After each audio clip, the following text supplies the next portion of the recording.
বাংলাদেশের বহু মাজার আছে, মুরাদনগর তো নাই।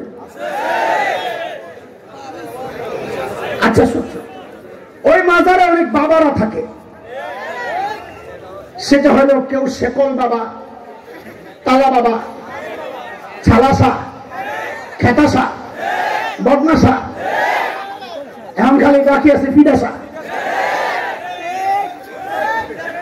এগুলার চুল দাড়ি মাশাআল্লাহ জটলা দেখলে বোঝা যায় কয়েক বছরেও গোসল করে নাই।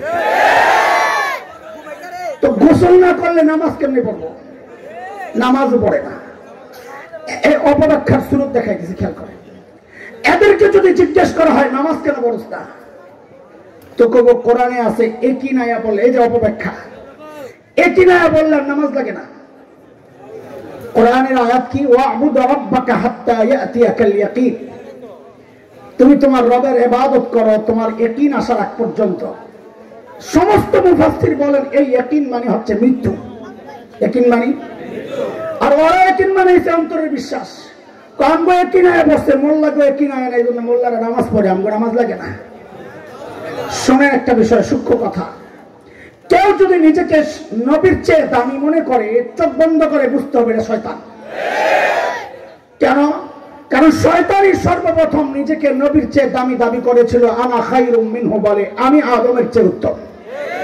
কাজী কেউ, দুনিয়ার যে কেউ নিজেকে নবীর চেয়ে যদি দামি মনে করে, সে কি? জোরে বলে, আরো জোরে। যারা বলে আমাদের ইবাদত লাগে না, ইয়াকিন চলে আসছে, এরাও শয়তান। কেন? হযরত ঈসা আলাইহিস সালাম কি ছিলেন? একজন, জোরে কোন? সূরা মারইয়ামের মধ্যে হযরত ঈসা নিজের পরিচয় দিচ্ছেন এইভাবে, ক্বালা ইন্নী আবদুল্লাহ আতানিয়াল কিতাব ওয়াজআলানি নাবিয়্যা وجعلني مباركا أينما كنت وأوصاني بالصلاة والزكاة ما دمت حيا। হযরত ঈসা বলেন আমি আব্দুল্লাহ। আমি কি?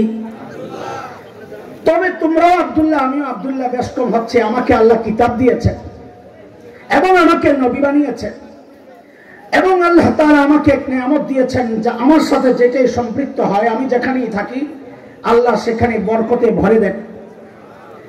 আল্লাহ তাআলা আমাকে নবী বলছেন, একজন নবী বলছেন কি? আল্লাহ তাআলা আমাকে নির্দেশ দিয়েছেন গুরুত্ব সহ, আমি যেন আওসানি বিসসালাত ওয়াজ যাকাত মা দুমতু হাইয়া, আমি যেন মৃত্যুর আগ পর্যন্ত যতদিন জীবিত থাকি আমি যেন ইবাদত করি, নামাজ পড়ি, যাকাত আদায় করি। একজন নবী বলছেন আমাকে আমৃত্যু ইবাদতের নির্দেশ দিয়েছেন আল্লাহ। আর মাজারওয়ালা বলে আমার ইবাদত লাগে না, তাহলে তারা নিজেকে নবী ঈসার চেয়ে দামি মনে করছে। কেউ যদি নিজেকে নবীর চেয়ে দামি মনে করে, সে কি? আর বলেন কি? এই যে অপব্যাখ্যার একটা নমুনা দেখাইলাম, বেশি দেখাইলে সময় চলে যাবে। হাজারো অপব্যাখ্যা আমাদের চারপাশে ঘুরে দেখাইতে পারলে আপনাদের ভালো হইতো, কিন্তু সময় নাই। সবটিরে একটু চাষ দিতে চাই। বলেন 2 নাম্বারটা কি? বলেন তাড়াতাড়ি, আরো করে। বাংলাদেশে এই মুহূর্তে ভয়ঙ্কর সবচেয়ে বড় যে সিস্টেমটা চলছে, এটার মধ্যে অন্যতম একটা হচ্ছে অপপ্রচারের মাধ্যমে শয়তান মানুষকে দিন থেকে দূরে সরাতে চায়। যেমন আপনাদেরকে একটা উদাহরণ দিই। এই যে এখন ডিসেম্বর চলতেছে আর জানুয়ারি চলছে, বহু স্কুল কলেজ দেখবেন খেলাধুলার প্রতিযোগিতা চলছে। এই প্রতিযোগিতাগুলোর মধ্যে একটা ইভেন্ট থাকে, সেটা হচ্ছে যেমন খুশি তেমন সাজো। দেখেছেন আপনারা? কথা বলেন, দেখেছেন? এই যেমন খুশি তেমন সাজের মধ্যে এখন নতুন একটা সাজ, সেটা হচ্ছে একটা ছোট্ট বাচ্চাকে দাড়ি টুপি লাগাইয়া হুজুর সাজায়, আরেকটা ছোট্ট মেয়েকে শাড়ি পরাইয়া যুবতী মেয়ে সাজায়। এই ছোট্ট হুজুর এবং ওই যুবতী মেয়ে বিচারক এবং অডিয়েন্সের সামনে যায় অভিনয় করে দেখায় কি, ওই হুজুরটাই মেয়ের শাড়ি ধরে টানাটানি করে। কি বুঝায় ওরা? এটা হচ্ছে 71-এর চিত্র। 71-এ এই দাড়িওয়ালা টুপিওয়ালা রাজাকারেরা আমাদের মা বোনদের ইজ্জত এইভাবে হরণ করেছে। উদাহরণ নাম্বার 2, খালি শুনতে থাকেন। উদাহরণ নাম্বার 2, বাংলাদেশের টেলিভিশন সিনেমা, এগুলোতে যে নাটক সিনেমা হয়, 2টা চরিত্র থাকে।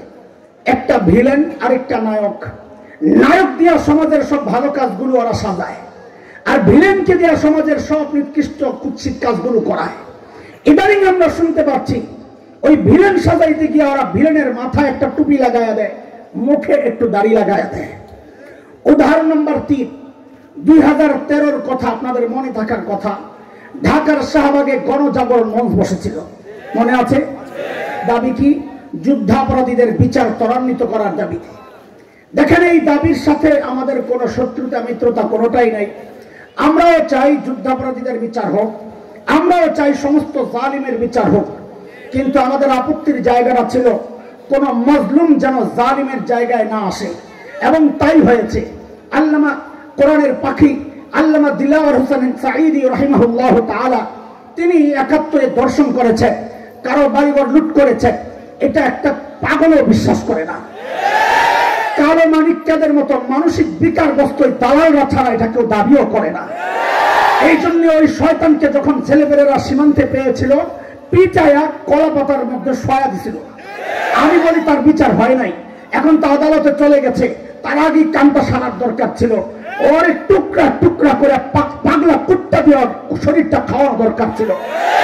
কথা বলেন ঠিক কিনা? এইরকম শয়তান, এইরকম নিকৃষ্ট বাদীদেরকে নগদ শাস্তি দেওয়া দরকার। বিচার এই লেন্দি প্রসেসে এদেরকে নিয়ে লাভ নাই। তবে পোলাবেন একটা কাজ করছে, আমার বড় ভালো লাগছে, এক জায়গায় লাথি দিয়া জিনিসটা বেকার করে লাইছে, ওইটা আমার খুব ভালো লাগেছে। আরে কথা বলো তোমরা, আল্লাহু আকবার। একটু শান্তি পাইছি ওই দৃশ্য দেখা, যখন দেখছি অপারেশন থিয়েটার ওই জায়গায় কাম চলতেছে, কলিজা একটু শান্ত হয়েছে। তাও পুরা শান্ত হইতো যদি ওরে আমি কোবাইতে পারতাম, ওরে যদি বেলেট দিয়ে কিছু কিছু করে কাটতে পারতাম, কলিজা শান্তি হইতো। হারে একজন কোরআনের পাখি, সারা জিন্দেগি যিনি মানুষকে কোরআনের কথা শুনিয়েছে, সেই মানুষটার জন্য ফাঁসি আন্দোলন সে করেছে, যাবজ্জীবন তার মন পুতো হয় নাই, ফাঁসি আন্দোলন করেছে। এই খবিসকে ফাঁসি দেওয়া দরকার। কথা কর, আওয়াজ উঠানো দরকার, আওয়াজ। এই নিষ্পাপ মানুষগুলোকে যারা আদালতে নিয়ে বেইজ্জতি করেছে, যুগ যুগ ধরে দিনকে দিন ফাঁসির কাস্টে ঝুলানোর জন্য কন্ডেমসারে রেখে নির্যাতন করেছে, পুশ করে করে মৃত্যুর দিকে ঠেলে দিয়েছে, এদের প্রত্যেকটাকে ধরে ধরে প্রকাশ্যে ফাঁসিতে ঝুলানো দরকার।